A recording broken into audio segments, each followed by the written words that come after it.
Camilla Everhart has lived her entire life in a golden cage. The perfect heiress with the perfect engagement to tech mogul Preston Vale, their union set to merge two powerful dynasties. But when a European business trip introduces her to Jeremiah Cole, her quietly captivating driver, Camilla discovers what her heart has been missing. As stolen moments in Paris and Florence awaken feelings she never knew existed, Camilla faces an impossible choice: honor her family's expectations or risk everything for a love that makes her feel truly alive for the first time. This is a story about the courage to rewrite your destiny when your heart calls your name.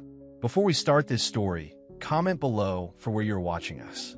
The morning sun streamed through the tall windows of the Everhart penthouse, lighting up the crystal glasses on the breakfast table. Camilla Everhart sat alone, picking at her fruit salad. At 25, she had everything money could buy, but the emptiness in her eyes told a different story. Her mother, Victoria, swept into the room in a designer suit, already barking orders into her phone. No, the flowers must be white roses.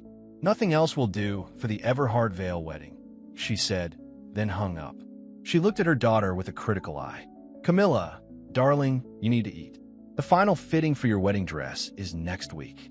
Camilla nodded. Yes, mother. Preston called. He's flying back from Silicon Valley tonight. He wants to take you to dinner at Le Cirque to discuss the honeymoon plans. At the mention of her fiancé's name, Camilla's stomach tightened. Preston Vale was handsome, rich, and powerful, exactly what her parents wanted in a son-in-law. Their engagement had made headlines in every business and society magazine. Tech Tycoon to wed hotel heiress. I have a headache, Camilla said. Tell him I'll see him tomorrow. Victoria Froneth. That's the third time this week. People are starting to talk. Let them talk. Camilla Elizabeth Everhart. This marriage is the most important merger. Victoria stopped herself. The most important event of your life. The Valles are expecting you to be the perfect wife. Camilla stood up. I need some air. As she walked toward her bedroom, memories from 6 months ago flooded back. Memories she'd been trying to push away. It had started in Paris. Her father, William Everhart, had organized a European tour to introduce Camilla to the managers of their international hotels. Preston was too busy with a product launch to join them.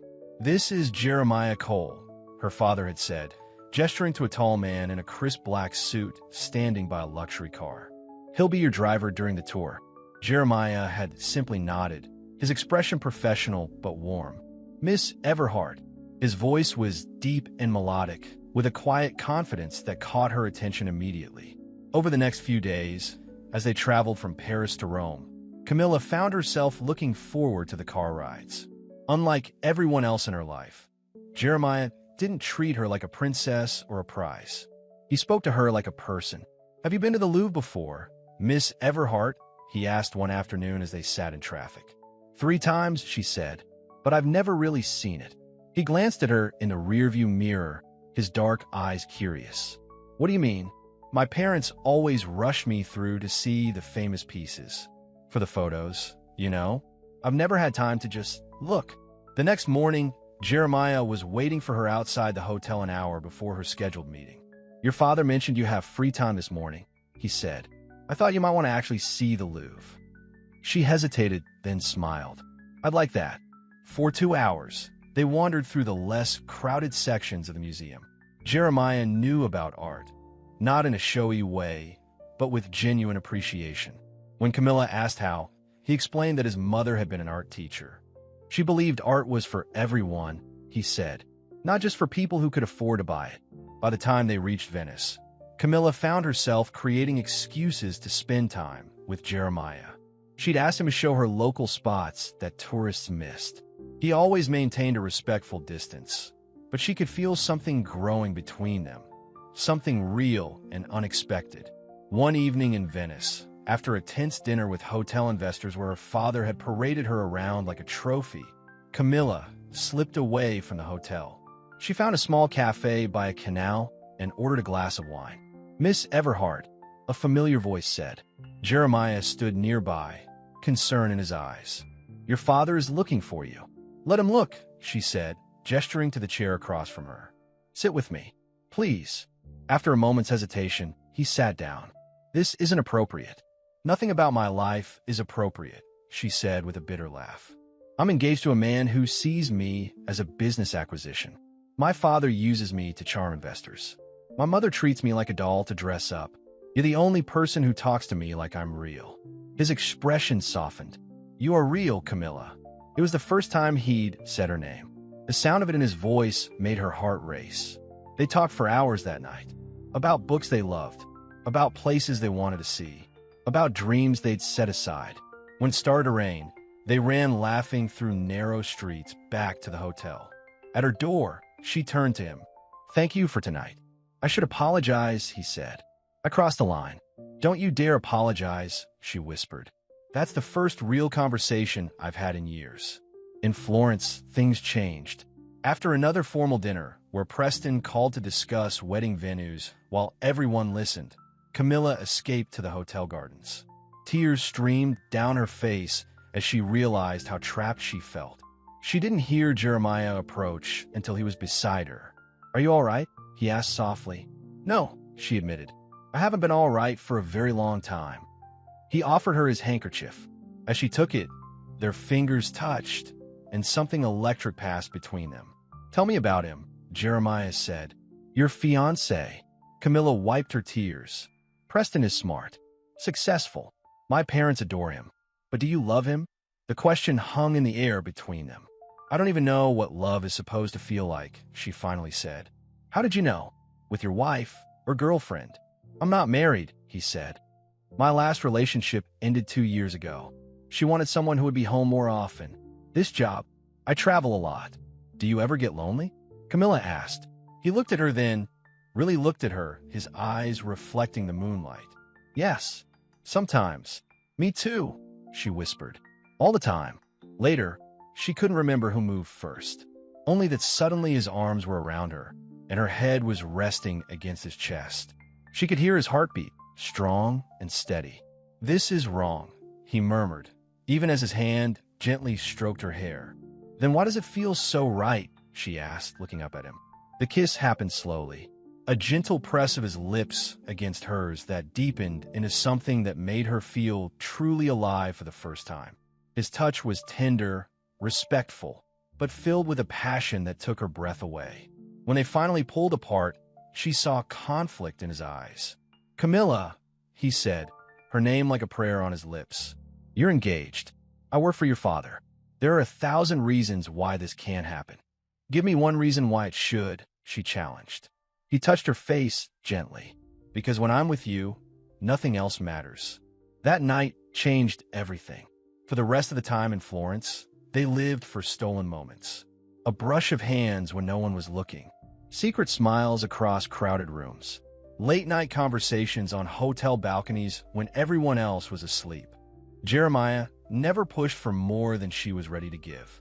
He respected her boundaries, even as the connection between them grew stronger every day. What are we doing? She asked him one night as they stood looking out over the city lights. I don't know, he admitted. I just know I can't stay away from you. I don't want you to, she said, leaning into him. He wrapped his arms around her. But what happens when we go back to New York? When you go back to your life? To Preston? The question hung between them, unanswered. Now, months later in her New York penthouse, Camilla stared at her reflection in the mirror. The engagement ring on her finger felt like a shackle. Preston was coming home tonight, expecting her to play the role of devoted fiancé. The wedding was 3 months away. Her phone buzzed with a text from her mother. Don't forget dinner with Preston, with a blue dress he likes. Another text followed, this one from Preston, landing at 6. Dinner at 8. Have big news about our future. Camilla closed her eyes, remembering Jeremiah's last words to her before he walked away in Rome at the end of the tour. I love you, he had said, his voice breaking, but I won't be your secret. She had stood frozen, unable to speak, to fight for what they had. And so she had watched him walk away, taking her heart with him. The intercom buzzed, startling her back to the present. Miss Everhart, said the doorman's voice. Your car is here. Camilla grabbed her purse, steeling herself for another evening of pretending. As she rode the elevator down, She wondered where Jeremiah was now. If he ever thought of her. If he had moved on. The black car waited at the curb, its driver holding the door open. Camilla slid into the back seat, her mind still on memories of Florence. "Where to, Miss Everhart?" asked the driver. She looked up, meeting his eyes in the rearview mirror, and the world stopped. "Jeremiah," she whispered. His eyes, so familiar and yet guarded now, held hers for a long moment before he looked away. "Yes, Miss Everhart. I've been reassigned to the New York office." His voice was professional, distant. "Where would you like to go this evening?" Her heart pounded so loudly she was sure he could hear it. He was back. Jeremiah was back in her life, and everything was about to change. "Jeremiah," Camilla repeated, her voice barely above a whisper. "I don't understand. How are you here?" His eyes met hers in the rearview mirror again, then quickly looked away. "It's my job, Miss Everhart. Now, where would you like to go?" The formality in his voice hurt more than she expected. Gone was the warm, intimate tone she remembered from their time in Europe. "Le Cirque, please," she said finally. "I'm meeting my fiancé." She saw his hands tighten on the steering wheel, but his face remained impassive as he pulled into traffic. The ride was silent. Camilla wanted to say something, anything, but the words wouldn't come. Instead, she watched the back of his head, the strong line of his shoulders, and remembered how it felt to be held by him. When they arrived at the restaurant, Jeremiah opened her door with perfect professionalism. "What time should I return, Miss Everhart?" he asked, not quite meeting her eyes. 9:30, she replied, then added softly, "We need to talk, Jeremiah." "There's nothing to talk about," he said, his voice low. "You made your choice in Rome." Before she could respond, Preston's voice called out from the restaurant entrance. "Camilla, darling." Preston Vale strode toward her, immaculate in his tailored suit. At 38, he cut an impressive figure, tall, with steel gray eyes that missed nothing and sandy hair that was just starting to silver at the temples. He kissed her cheek and put a possessive arm around her waist. "I've missed you," he said, then glanced at Jeremiah. "New driver?" "Yes," Camilla said quickly. "Just started." Preston barely looked at Jeremiah. 9:30 sharp, he instructed, "We have plans after dinner." Jeremiah nodded. "Yes, sir." As Preston led her into the restaurant, Camilla glanced back over her shoulder. Jeremiah was watching them, his expression unreadable. Dinner was excruciating. Preston talked endlessly about his latest acquisition, a social media platform that would revolutionize the way people connect. Camilla nodded and smiled at all the right moments, but her mind was elsewhere. "Your father was very impressed with the quarterly projections," Preston was saying.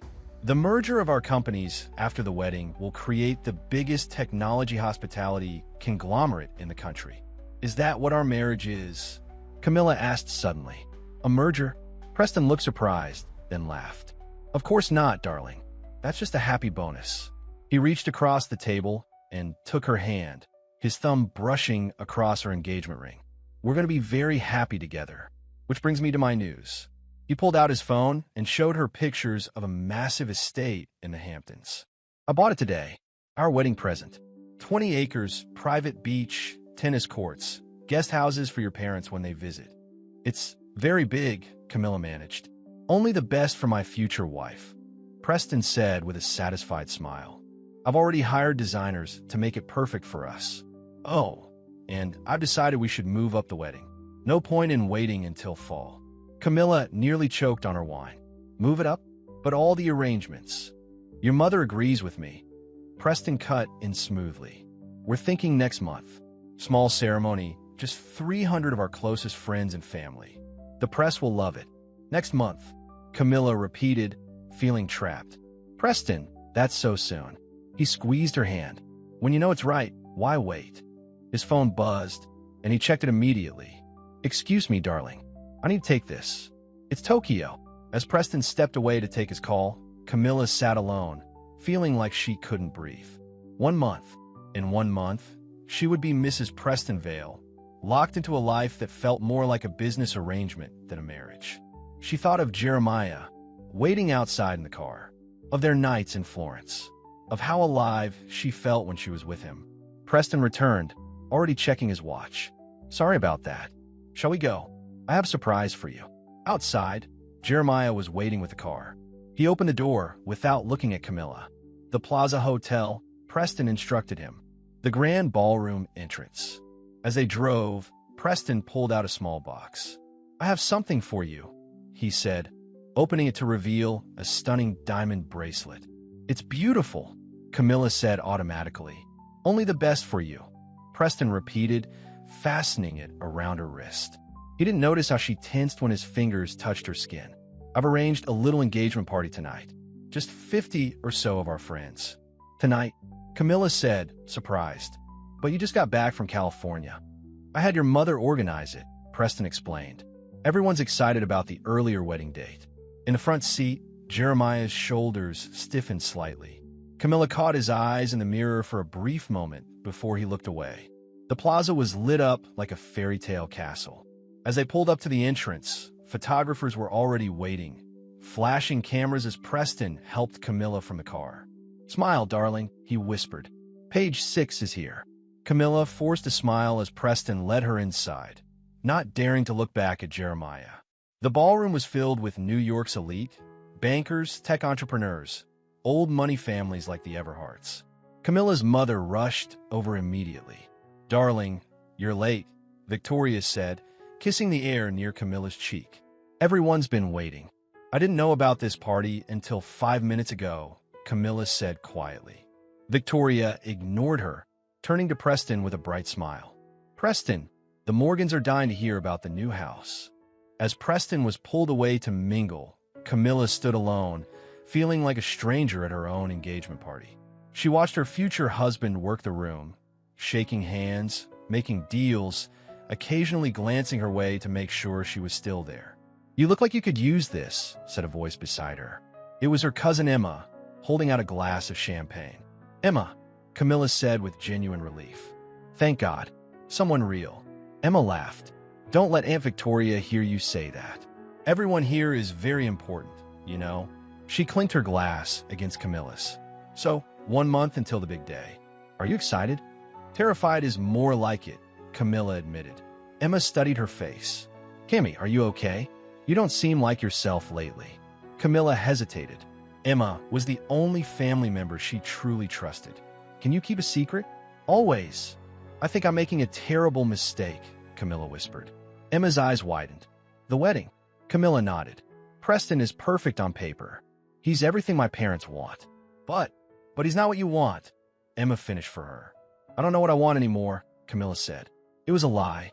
She knew exactly what she wanted, who she wanted, but saying it out loud felt too dangerous. Camilla, Victoria's sharp voice cut through their conversation. The Vanderwells want to congratulate you. Come here at once.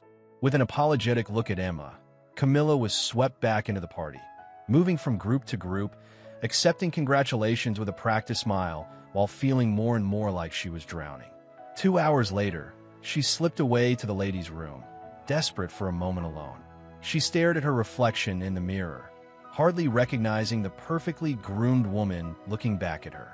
What are you doing? She whispered to herself. Who are you becoming? Her phone buzzed with a text from Preston. Where are you? The toast is about to begin.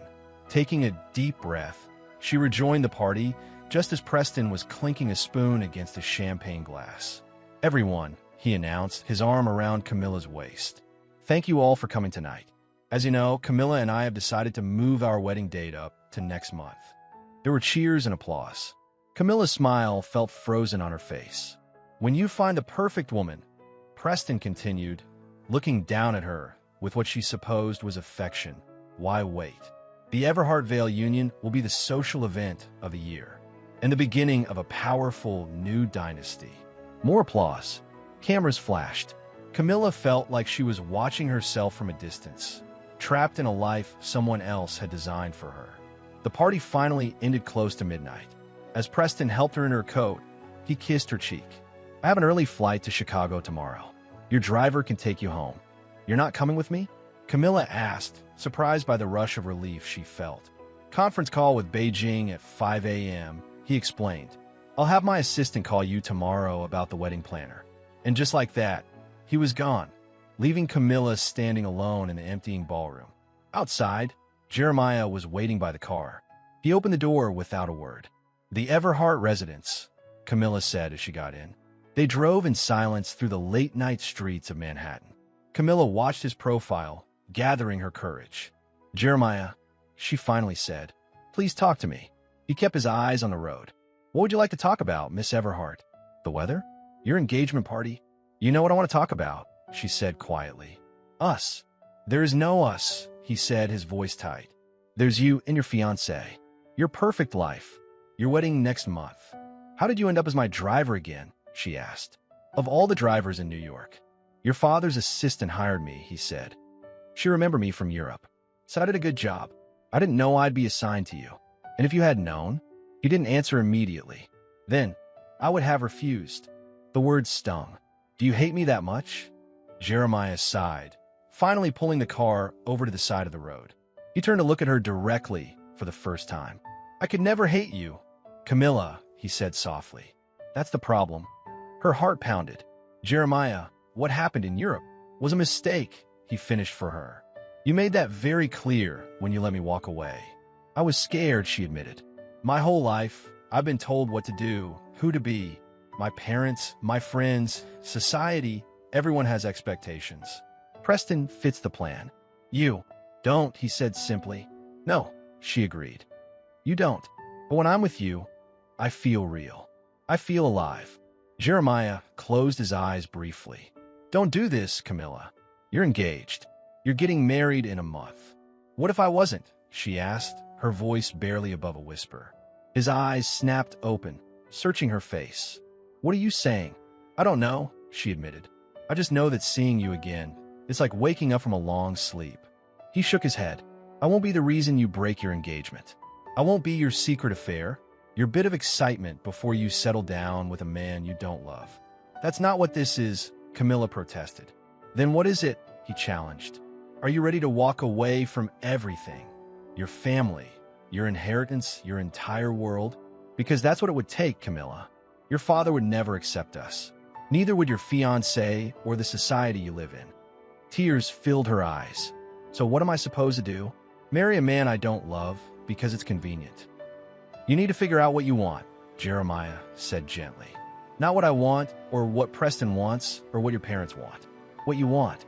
He started the car again and pulled back into traffic. They rode the rest of the way in silence, both lost in their own thoughts. At the Everhart building, Jeremiah opened her door.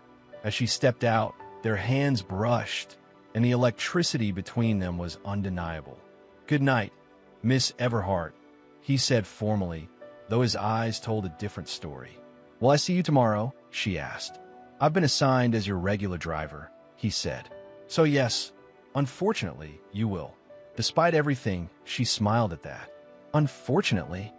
The corner of his mouth twitched. "It's hard to be professional when you look at me like that." "Like what?" "Like you did in Florence," he said softly. Before she could respond, the doorman approached. "Good evening, Miss Everhart. Shall I let your parents know you're home?" "No. Thank you, James," she said. "They're probably asleep." As she walked into the building, she glanced back one last time. Jeremiah was watching her, his expression a mixture of longing and resignation. The next morning, Camilla woke to a flurry of activity. Her mother burst into her room, iPad in hand. "We have so much to do," Victoria announced. "The plaza is booked for the ceremony. The flowers are being arranged. The guest list has grown to 400. Preston's mother insists on including all their business associates." Camilla sat up slowly. "Mother, don't you think this is all happening too fast?" Victoria waved a dismissive hand. "Nonsense. You and Preston have been engaged for almost a year. The sooner you're married, the sooner you can start giving us grandchildren." "Is that all I am to you?" Camilla asked suddenly. "A broodmare for the Everhartvale dynasty?" Victoria looked shocked. "Camilla, what a horrible thing to say. Your father and I only want what's best for you. What's best for me, or what's best for the family business? They're the same thing," Victoria said firmly. "Now get dressed. The wedding planner will be here in an hour, and this afternoon you have a final fitting for your dress." After her mother left, Camilla sank back against her pillows, feeling trapped. Every minute brought her closer to a future she didn't want, with a man she didn't love. Her phone buzzed with a text from the car service. Your driver will arrive at 10 a.m. Jeremiah. She would see him again soon. With newfound determination, she got up and dressed. Before facing the wedding planner, she needed to see him to talk to him properly. Downstairs, she told the doorman she was going out for coffee. When she stepped outside, Jeremiah was just pulling up to the curb. He got out to open her door, his face carefully neutral. Good morning, Miss Everhart. Take me to Central Park, she said as she got into the car. I need to walk. To think. He nodded and drove in silence. At the park, she asked him to come with her. That's not appropriate, he said stiffly. Please, she said. Just a walk. As friends. After a moment's hesitation, he agreed. They walked side by side through the morning crowds, keeping a proper distance between them. My mother is planning the wedding, Camilla said finally. Everything is happening so fast. It's like I'm watching my own life spin out of control. You can stop it, Jeremiah said quietly, if that's what you want. What about what you want? She asked, turning to look at him. His eyes met hers. What I want doesn't matter. It matters to me, she insisted. He was silent for a long moment. Then, in Florence, I told you I loved you. That hasn't changed, Camilla. But I also told you I won't be your secret. That hasn't changed either. And if I wasn't engaged, she pressed. If there was no Preston, no wedding, then we'd still face your family, your world, a driver and an heiress. Your father would never accept it. Maybe I don't care anymore, she said. Jeremiah stopped walking and turned to face her. Yes, you do. Your family matters to you. Your life matters to you. And they should. I would never ask you to give that up. What if I wanted to? She whispered. Before he could answer, Camilla's phone rang. It was her mother. Where are you? Victoria demanded. The wedding planner has been waiting for 20 minutes. I needed some air, Camilla said. I'll be back soon. Don't be ridiculous. Come home immediately. Preston is calling in 10 minutes to discuss the honeymoon plans. Camilla hung up with a sigh. I have to go back. Jeremiah nodded, understanding in his eyes. Your life is calling. As they walked back to the car, their hands brushed again. This time, Camilla deliberately let her fingers entwine with his for just a moment. This isn't over, she said softly. He looked down at her, conflict clear in his eyes. It has to be, Camilla, for both our sakes. But as he drove her home, the tension between them only grew stronger. And when he helped her out of the car, his hand lingered on hers a second too long. A photographer across the street noticed, his camera clicking rapidly. Neither of them saw him. Neither of them knew that in that moment, everything was about to change. The next morning, Camilla was awakened by her mother bursting in her bedroom, face pale with fury. What have you done? Victoria demanded, throwing a newspaper onto the bed. Camilla sat up, still groggy with sleep. What are you talking about? This. Victoria jabbed a finger at the front page of the New York Post. There, in full color, was a photo of Camilla and Jeremiah, his hand on hers as he helped her from the car, both of them looking at each other with unmistakable intimacy. The headline screamed, Everhart Heiress, secret romance with chauffeur. Camilla's blood ran cold. Mother, it's not what it looks like. Then what is it? Victoria hissed. Because it looks like you're throwing away everything for some driver. His name is Jeremiah, Camilla said automatically. Victoria's eyes narrowed. So you do know him. Is this why you've been so distant with Preston? Why you've been fighting the wedding plans? Before Camilla could answer, her phone exploded with notifications. Texts from friends, calls from gossip columnists, and worst of all, a message from Preston. We need to talk. Now. Your father is furious, Victoria continued. The Valles are demanding an explanation. Do you have any idea what this could do to the merger? Is that all you care about? Camilla asked, suddenly angry. The merger? Not whether your daughter is happy. Happy, Victoria scoffed. What does happiness have to do with marriage? You marry for position, for security, for family. Romance is a luxury you can pursue after you've secured your future. Camilla got out of bed, grabbing her robe. That's a terrible way to live. It's how our world works, Victoria insisted. And you've known that your entire life. Now get dressed. Preston will be here in an hour, and your father wants to see you in his study immediately.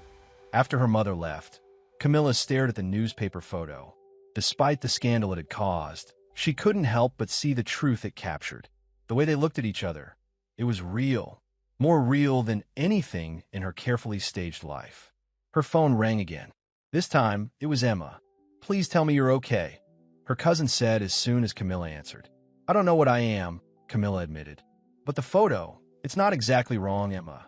"I knew it," Emma exclaimed. "I could tell at the engagement party. You're not in love with Preston." "No," Camilla said softly. "I'm not." "Is he the one?" "This driver?" Camilla closed her eyes, picturing Jeremiah's face. "Yes, I think he is." "Then fight for him," Emma said simply. "Life is too short to marry the wrong person just because it looks good in the society pages." After hanging up, Camilla dressed quickly. Before facing her father, she needed to speak with Jeremiah. She called the car service, but the dispatcher informed her that a different driver would be picking her up today. "Where's Jeremiah Cole?" she demanded. "I'm sorry, Miss Everhart. Mr. Cole has been reassigned." Her heart sank. "Reassigned where?" "I'm not at liberty to say. Your father's orders." William Everhart's study was a monument to old money and power. Dark wood, leather chairs, and photographs of himself with presidents and prime ministers. He stood at the window, his back to the door when Camilla entered. "Do you know what the stock dropped this morning?" he asked without turning around. 3 points. "Because my daughter couldn't control herself." "Nothing happened, Father," Camilla said. He turned then, his face hard. "Don't lie to me. I've seen the way you look at him. It's disgusting." "There's nothing disgusting about it," she shot back. William slammed his hand on the desk. "You are an Everhart. You have responsibilities to this family, to our name. And you're throwing it all away, for what? Some nobody who drives cars for a living." "He's not a nobody," Camilla said, her voice shaking with anger. "His name is Jeremiah Cole. He's kind and intelligent and decent. And he sees me for who I am, not what I'm worth." "How touching," William sneered. "And what exactly do you think will happen? You'll run away together? Live happily ever after?" "Wake up, Camilla. Men like him only want one thing from women like you, money." "You don't know him," she said. "You don't know anything about him." "I know I've fired him," William replied coldly.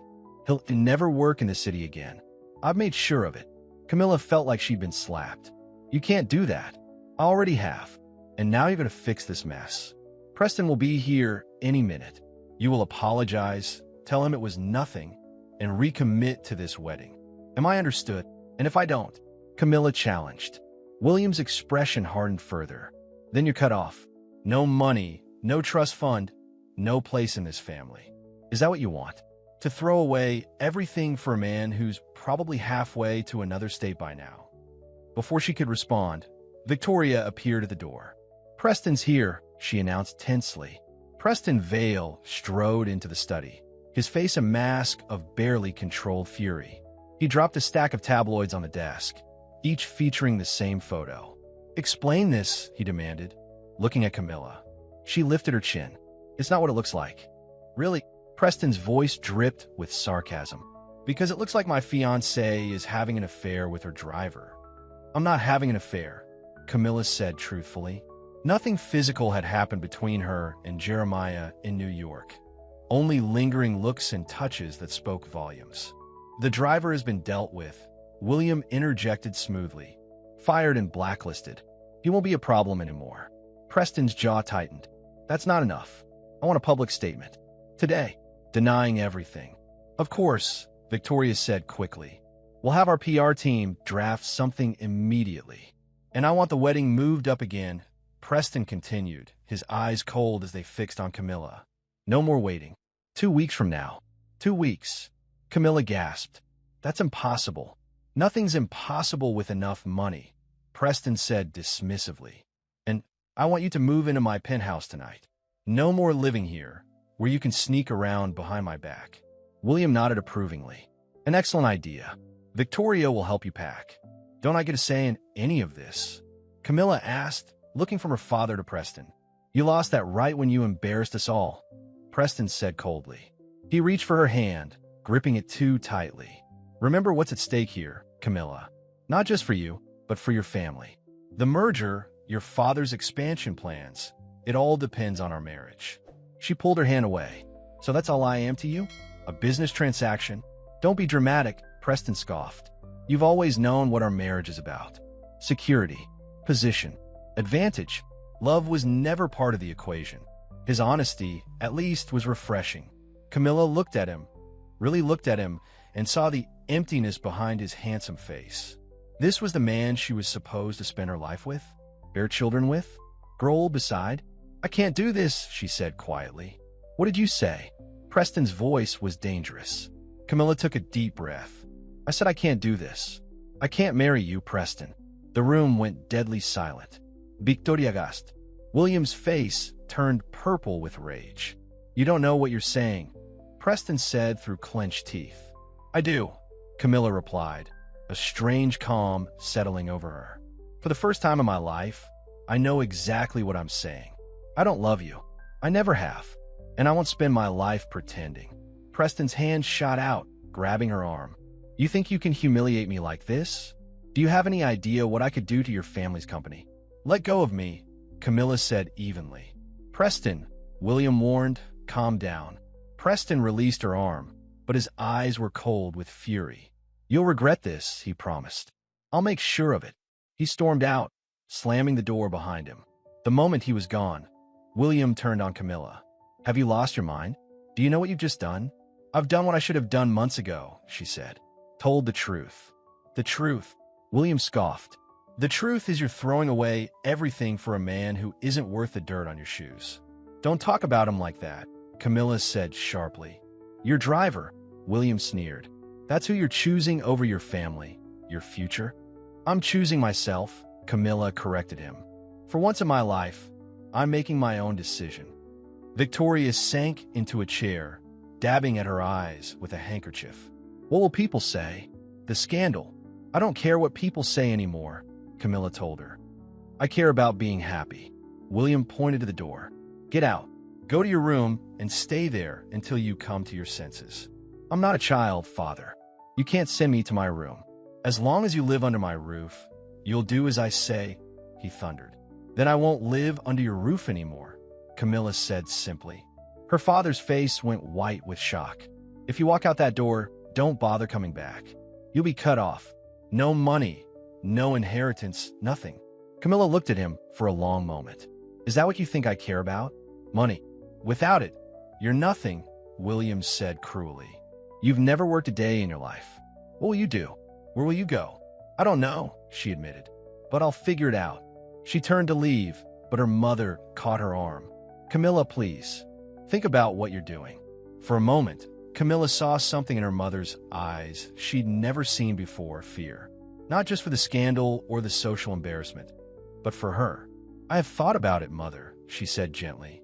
All my life, I've done what was expected of me. I've been the perfect daughter, the perfect heiress. But I can't do it anymore. I want to live my own life. With him, Victoria asked, her voice barely a whisper. This driver? If he'll have me, Camilla said honestly. But even if he won't, I can't marry Preston. I won't. With that, she walked out of the study, head held high. In her room, Camilla packed quickly. Clothes, a few personal items, the jewelry that had been gifts from her grandmother. She left behind the designer gowns, the engagement ring, everything that tied her to the life she was leaving. As she zipped her suitcase, Emma called again. Preston just stormed out of your building looking like he wanted to murder someone, her cousin reported. What happened?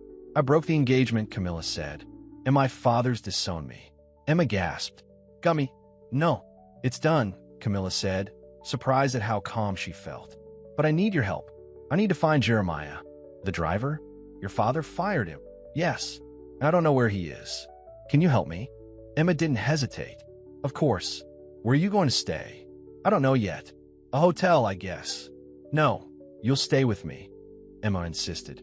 At least until you figure things out. Camilla felt a rush of gratitude. Thank you, Emma. You're the only family I have now. Don't worry about Uncle William, Emma said. He'll come around eventually. I'm not sure I want him to, Camilla admitted. Not if he can't accept who I really am and what I want. After hanging up, she finished packing and slipped out a side entrance to avoid the reporters who had gathered at the front of the building. Emma was waiting in her car around the corner. I called the car service, Emma said as they drove away. They wouldn't tell me anything about Jeremiah, but I have a friend who works in HR there. She said he turned in his keys this morning. Camilla's heart sank. So he's gone? Not necessarily, Emma said. Let me make a few more calls. At Emma's apartment, Camilla sat by the window, watching the rain that had started to fall. Her phone buzzed constantly with messages from friends, from reporters, even one from Preston threatening legal action for breach of promise. She ignored them all. The television was on, tuned to a local news channel. Suddenly, Camilla's face appeared on the screen. Breaking news in the Everhart scandal, the reporter announced. Sources close to the family confirmed that the engagement between Camilla Everhart and Tech Mobile Preston Vale has been called off. Vale Enterprises stock dropped sharply on the news, while Everhart Hotels saw modest gains. The driver at the center of the controversy, identified as Jeremiah Cole, has reportedly been terminated. Emma switched off the TV. Don't watch that garbage. I need to find him, Camilla said, her voice urgent. Before he leaves New York. My friend called back, Emma said. She said all drivers have to turn in their keys and company ID at the main garage downtown. He might still be there. Camilla was already on her feet. Can you take me? The rain was coming down harder as they drove to the garage. Traffic was snarled, and every minute felt like an hour to Camilla. What, they were too late? What if Jeremiah was already gone? When they finally arrived, Emma stopped at the entrance. Go, she urged. I'll wait here. Camilla ran into the garage, soaked within seconds. A security guard tried to stop her, but she pushed past him, scanning the rows of black cars for any sign of Jeremiah. And then she saw him, standing by a desk, handing over a set of keys to his supervisor. His shoulders were slumped, his expression defeated. Jeremiah, she called out. He turned, his eyes widening in shock when he saw her. Hair plastered to her face, raincoat dripping, makeup running. Camilla, he said in disbelief. What are you doing here? She walked toward him, not caring about the stares from the other drivers and staff. I let you walk away once, she said, her voice breaking. Because I was scared. He looked at her, confusion and hope warring in his eyes. Camilla, you shouldn't be here. The reporters. I don't care about the reporters, she interrupted. I don't care what anyone thinks anymore. What about your fiancé? He asked quietly. I broke it off, she said. It's over. Jeremiah shook his head in disbelief. You broke your engagement? Because of me? Because of me, she corrected him. Because I finally had the courage to choose what I want. Who I want. He still looked uncertain. Your family. I left them too, she admitted. My father disowned me when I refused to go through with the wedding. Shock crossed Jeremiah's face. Camilla, no. Your family, your life. I never wanted you to lose everything. I haven't lost everything, she said, taking a step closer to him. I'm still here. I'm still me. And for the first time in my life, I'm free. He searched her face, looking for any sign of doubt or regret. Are you sure about this? About us? It won't be easy. The press will be brutal. Your friends will turn their backs. I'm still scared, she admitted, echoing the words from the premise. But I'm more scared of a life without you. For a long moment, Jeremiah didn't speak. The rain drummed on the roof of the garage. Water dripped from Camilla's hair. Everyone around them seemed to fade away. Then, slowly, he reached out and took her hand. Where will we go? He asked softly. Camilla squeezed his hand, her heart so full it felt like it might burst. Anywhere, everywhere, as long as we're together. Outside, the rain continued to fall. Reporters gathered at the entrance to the garage, alerted by someone inside. Flashbulbs popped, but Camilla and Jeremiah didn't notice. They were looking at each other, seeing not the heiress and the driver, but simply two people who had found each other against all odds. I love you, Jeremiah said, his voice low and certain. I never stop. I love you too, Camilla replied, the words feeling both new and familiar on her lips. I think I've loved you since Paris. He smiled then, and it was like the sun breaking through clouds. Gently, he pulled her into his arms, not caring who saw or what they thought. Their kiss was a promise, a beginning, a declaration. And as the cameras flashed and the rain fell around them, Camilla knew with absolute certainty that she had made the right choice. She was finally, truly, herself. "We need to get out of here," Jeremiah said, looking over Camilla's shoulder at the growing crowd of reporters. Camera flashes illuminated the dark garage like lightning. Camilla nodded. "Emma's waiting outside. She can take us." Hand in hand, they walked toward the exit, ignoring the shouted questions from the press. "Miss Everhart, is it true you've broken your engagement?" "Jeremiah, did you seduce her for her money?" "Camilla, what does Preston Vale have to say about this?" Emma's car was idling at the curb. When she saw them approach, she leaned across and pushed open the back door. "Get in quick," she called. They dove into the back seat, and Emma accelerated away from the curb, leaving the reporters scrambling for their vehicles. "That was dramatic," Emma commented, glancing in the rearview mirror. "Are you two okay?" Camilla looked at Jeremiah, his hand still firmly holding hers. Despite everything, the scandal, her family's rejection, the uncertain future, she felt a sense of peace she'd never known before. "We're okay," she said softly. Jeremiah squeezed her hand. "But we won't be for long if we stay in New York. The press won't give us a moment's peace." "So what's the plan?" Emma asked, weaving through traffic. "Where are you going to go?" Camilla and Jeremiah exchanged looks. They hadn't thought that far ahead. "I have some savings," Jeremiah offered. "Not much, but enough to get us somewhere quiet for a while. And I have my grandmother's jewelry," Camilla added. "We could sell some pieces if we need to." Emma shook her head. "You two are hopeless romantics, you know that? Running away with no plan. Sometimes the best journeys don't have maps," Jeremiah said quietly. Emma smiled at that. "Well, you can't leave tonight anyway. The airports and train stations will be crawling with paparazzi.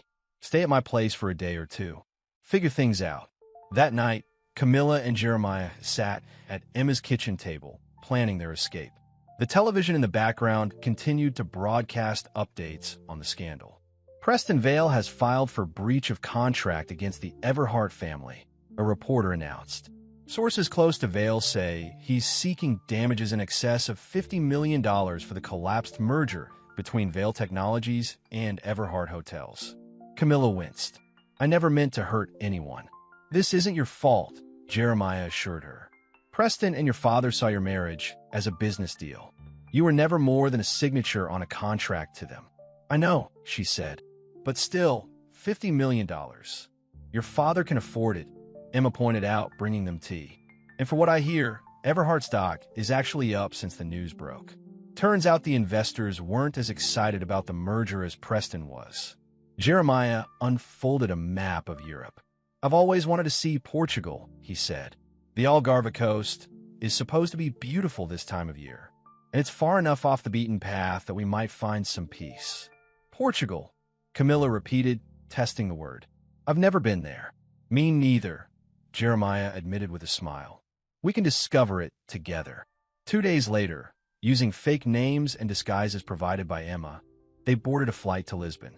The press was so busy staking out Camilla's usual haunts, the plaza, the Everhart offices, exclusive restaurants and clubs, that no one thought to watch for a couple in casual clothes catching a red-eye flight in economy class. As the plane took off, Camilla looked out the window at the receding lights of New York. For 25 years, that city had been her entire world. Now she was leaving it behind, flying toward an unknown future with a man she had known for less than a year. She should have been terrified. Instead, she felt exhilarated. Jeremiah noticed her smile. "Having second thoughts?" he asked. She shook her head. "No, for the first time in my life, I'm exactly where I want to be." Portugal was everything they had hoped for and more. They rented a small cottage in a fishing village on the Algarve coast, far from the luxury resorts and tourist traps. The whitewashed house had blue shutters, a red-tiled roof, and a small garden that overlooked the Atlantic. "It's perfect," Camilla said on their first morning, sitting on the patio with a cup of coffee, watching fishing boats head out to sea. Jeremiah joined her, his hair still damp from a shower. "Not quite what you're used to, I imagine." She laughed. "Thank goodness for that." In New York, their disappearance had caused a sensation. Emma kept them updated through encrypted emails that couldn't be traced. "You're the #1 trending topic," she wrote. "The theories are wild. Some say you've eloped to Vegas. Others think you've been kidnapped. Preston is on every talk show, playing the heartbroken fiancé. Your mother had to be sedated, according to Aunt Catherine.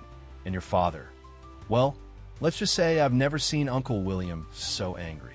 For 3 weeks, Camilla and Jeremiah lived in blissful anonymity. They explored hidden beaches and ancient villages. They ate in local restaurants where no one knew or cared who they were. They talked for hours about their childhoods, their dreams, the future they hoped to build together. And they fell more deeply in love with each passing day.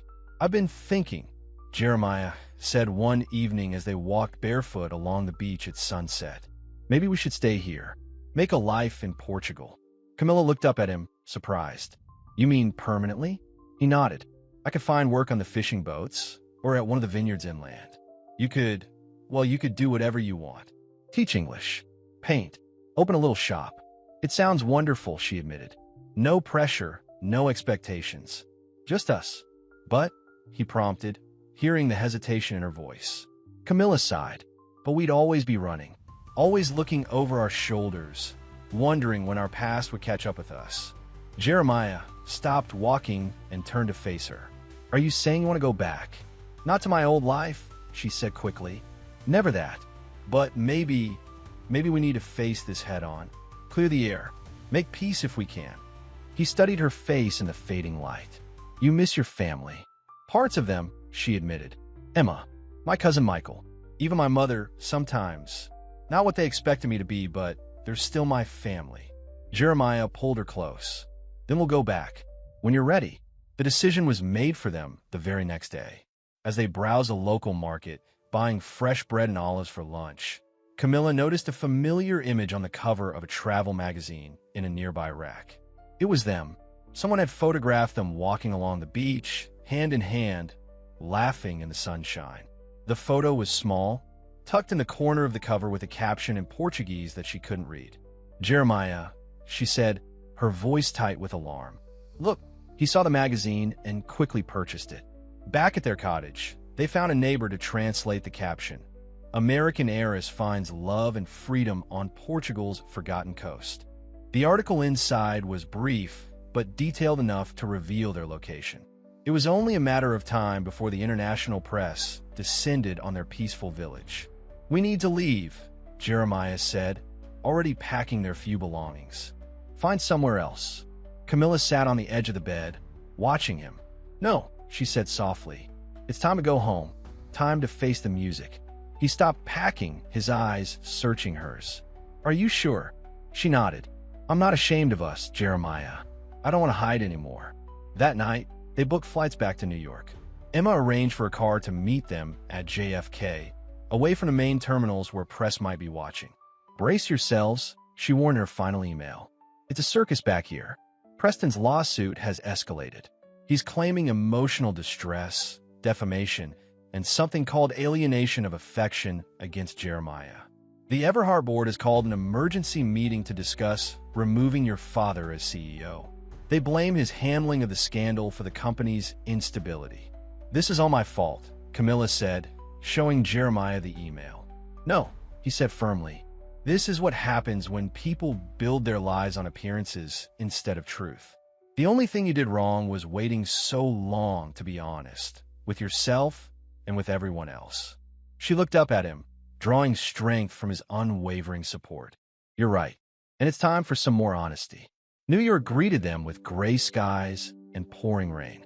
Emma's car was waiting as promised, and she hugged them both tightly before whisking them away to her apartment. You're all tanned and relaxed, she observed as they settled in her living room. Portugal must have agreed with you. It was perfect, Camilla said. Peaceful. Real. Well, reality is waiting for you here, Emma said grimly. Preston has scheduled a press conference for tomorrow. He's going to announce he's suing you personally now, not just your father. Let him, Camilla said with a calm that surprised even herself. I have nothing left for him to take. That's not all, Emma continued. The Everhart board meeting is tomorrow too. Word is they're going to demand your father step down unless he can stabilize the situation. What does that mean? Jeremiah asked. Emma hesitated. They want Camilla to make a public statement. apologizing for the scandal, essentially admitting she made a mistake. In other words, apologizing for me, Jeremiah said flatly. Something like that, Emma admitted. Camilla shook her head. That's not going to happen. In fact, I think it's time I made a statement of my own. What time is the board meeting? 9 a.m. at Everhart headquarters. Then that's where we'll be, Camilla said decisively. Both of us. Jeremiah looked concerned. Are you sure that's wise?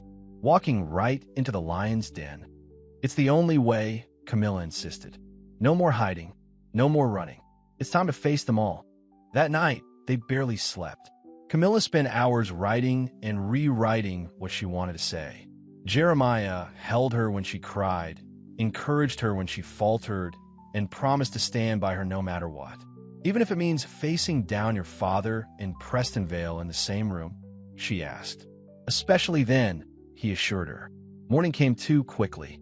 Camilla dressed with care, not in the designer clothes of her past life, but in a simple blue dress she had bought in Portugal. No expensive jewelry, no elaborate hairstyle. Just herself, unadorned and genuine. Jeremiah wore the one good suit he owned, the same one he had worn as her driver. The irony wasn't lost on either of them. Ready? He asked as they prepared to leave Emma's apartment. Camilla took a deep breath. As ready as I'll ever be. The Everhart building loomed over them, a gleaming tower of glass and steel that had once represented everything Camilla was supposed to want. Now it felt like a monument to a life that had never truly been hers. In the lobby, security guards approached immediately. Miss Everhart, one said, looking uncomfortable.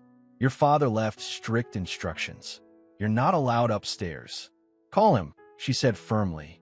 Tell him I'm here to address the board. Both of us are. The guard hesitated, then made the call. After a tense conversation, he hung up and nodded reluctantly. 30th floor. The board is waiting. The elevator ride felt endless. Jeremiah held her hand, his touch grounding her. Whatever happens, he said quietly, we face it together. The doors opened directly into the boardroom. Around the massive table sat the Everhart board of directors. 12 men and women in expensive suits, their faces a mixture of curiosity and disapproval. William Everhart stood at the head of the table, his expression thunderous. Victoria sat to his right, looking pale and strained. And there, in a seat of honor, was Prestonvale, a smug smile playing at his lips. Well, Preston drawled. The runaway bride returns. And with her chauffeur, no less. Camilla ignored him, focusing on her father. Thank you for allowing us to speak. William's jaw tightened. Make it quick. The board has important matters to discuss. I know, Camilla said. My scandal, my disgrace, the damage to the Everhart name. Several board members shifted uncomfortably. I'm not here to apologize, she continued, her voice gaining strength. I'm here to set the record straight. Preston scoffed. This should be good. For 25 years, Camilla said, addressing the entire room, I've lived the life that was planned for me. The right schools, the right friends, the right fiancé. I smiled for the cameras and played my part in the Everhart story. But it was never my story. She moved to stand beside Jeremiah, their shoulders touching. 6 months ago, I met someone who saw me, really saw me, for the first time in my life. Not Camilla Everhart, heiress to a fortune. Just Camilla, a woman with her own dreams, her own heart. Victoria made a small sound, something between a gasp and a sob. We fell in love, Camilla continued. Not because he wanted my money or my name, but despite those things. He loved me enough to walk away rather than be my secret. And I wasn't brave enough to choose him then. She looked directly at Preston. So I came back to New York. I tried to be who everyone wanted me to be. I wore the ring and planned the wedding and told myself it was the right thing to do. Preston's smug smile had faded, replaced by cold anger. But when Jeremiah came back into my life, I couldn't lie to myself anymore. Or to you, she added, looking at her parents. I couldn't marry a man I didn't love just to satisfy a business arrangement. You had obligations, William growled. Responsibilities. Yes, Camilla agreed. I had a responsibility to be honest. With Preston, with you, with myself. She took a deep breath. So here's the truth. I love Jeremiah Cole. I choose him. Not because he's perfect, but because with him, I can be myself. My real self. Preston stood abruptly. This is absurd. She's clearly not in her right mind. This driver has manipulated her. No, Preston, Camilla said calmly. The only person who tried to manipulate me was you. The press will love it. Our wedding photos will be worth millions. Think of the business advantages. Those were your words. Not I love you. Not I want to build a life with you. Preston's face flushed with anger. You ungrateful. That's enough. One of the board members interrupted. An older woman, Helen Blackwell, who had known Camilla since childhood. Let her finish. Camilla nodded gratefully. I know my actions have caused pain and disruption. For that, I am sorry. But I'm not sorry for following my heart. I'm not sorry for choosing love over convenience. And I'm not sorry for finally taking control of my own life. William slammed his hand on the table. Is that what you think this is? Taking control? You've thrown away everything. Your inheritance, your position, your future. For what? A fling with the help. Jeremiah tensed beside her, but Camilla squeezed his hand, silently asking him to let her handle this. This isn't a fling, Father, she said quietly. This is real. And yes, I've given up my inheritance, my trust fund, my place in high society. But I haven't given up my future. I've just chosen a different one, a better one. She looked around the table, meeting each board member's eyes in turn. You all have a decision to make today about my father's leadership, about the direction of this company. I hope you'll make it based on business, not on personal vendettas or outdated ideas about who should marry whom. Preston laughed bitterly. How convenient. You blow up our engagement, humiliate me in front of the entire world, and now you want everyone to just move on. Your lawsuit is against me, Preston, Camilla said. Not my father, not the company. Leave them out of it. Too late, Preston sneered. Actions have consequences, Camilla. You made your choice. Yes, I did, she agreed. And I'd make it again. William stepped forward, his face tight with barely controlled rage. The board needs to deliberate. You've said your piece. Now leave. Victoria stood suddenly. Wait. Her voice was small but determined. I have something to say. Everyone turned to look at her in surprise. Victoria Everhart rarely spoke at board meetings. 30 years ago, she began, her voice trembling slightly. I married William because my parents told me it was the right match. The smart match. We built this company together. We raised a daughter together. But we never, she faltered, looking at her husband with sad eyes, we never had what you two clearly have. William stared at his wife in shock. Victoria, let me finish, William, she said, firmer now. I wanted more for Camilla. I thought security and position would make her happy. But looking at her now, she turned to her daughter, tears in her eyes. I can see that she's found something far more precious. The room fell silent. Victoria walked around the table and stopped in front of Camilla and Jeremiah. I don't know you, she said to Jeremiah. But my daughter looks at you the way I once hoped someone would look at me. Take care of her. I will, Jeremiah promised. Every day, Victoria turned to Camilla. I can't promise your father will ever understand, but I do. And I'm proud of your courage. Tears filled Camilla's eyes as her mother embraced her for what felt like the first time in years. A real embrace, not the air kisses they usually exchanged. Thank you, Mother, she whispered. William watched the scene with a stony expression. If you're quite finished with this melodrama, we have a company to save. Victoria straightened, wiping away a tear. Yes, we do. And I move that we dismiss Preston Vale's concerns as the tantrum they are and focus on actual business matters. Several board members nodded in agreement. Preston's face darkened with fury. This isn't over, he threatened, pointing at Camilla and Jeremiah. I'll make sure the world knows exactly what kind of people you are. Go ahead, Camilla said calmly. Tell them I chose love over money. Tell them I walked away from a fortune to be with the man who sees the real me. I'm not ashamed of that story, Preston. Preston stormed out, slamming the door behind him. Helen Blackwell cleared her throat. I think we've all seen enough to make our decisions today. William, Victoria, if you would give us the room to deliberate. As they all filed out into the hallway, reporters who had somehow gotten wind of the meeting swarmed around them, shouting questions. Camilla, why did you come back to New York? Mr. Cole, are you planning to marry Miss Everhart? William, is the Everhart-Vale merger officially dead? William pushed past them without comment. Victoria paused just long enough to say, the Everhart family has no further statement at this time. But as Camilla and Jeremiah tried to make their way to the elevators, the questions grew more insistent. Camilla, did you lose control of your life? Do you regret running away? Camilla stopped and turned to face the reporters. Jeremiah stood beside her, his hand steady on the small of her back. I didn't lose control, she said clearly, her voice carrying across the lobby. I took it. With that, they walked out of the Everhart building and into the bright New York sunshine. Where to now? Jeremiah asked as they stood on the sidewalk, the world of possibilities stretching out before them. Camilla smiled up at him. Anywhere, everywhere, as long as we're together. He pulled her close and kissed her, not caring who saw or what they thought. And as cameras flashed around them, capturing the moment for tomorrow's headlines, Camilla knew that whatever came next, whether forgiveness from her father or more battles with Preston or a life far from the wealth she'd always known, she had made the right choice. She had found her way back to him, back to herself, back to love, and that was worth everything.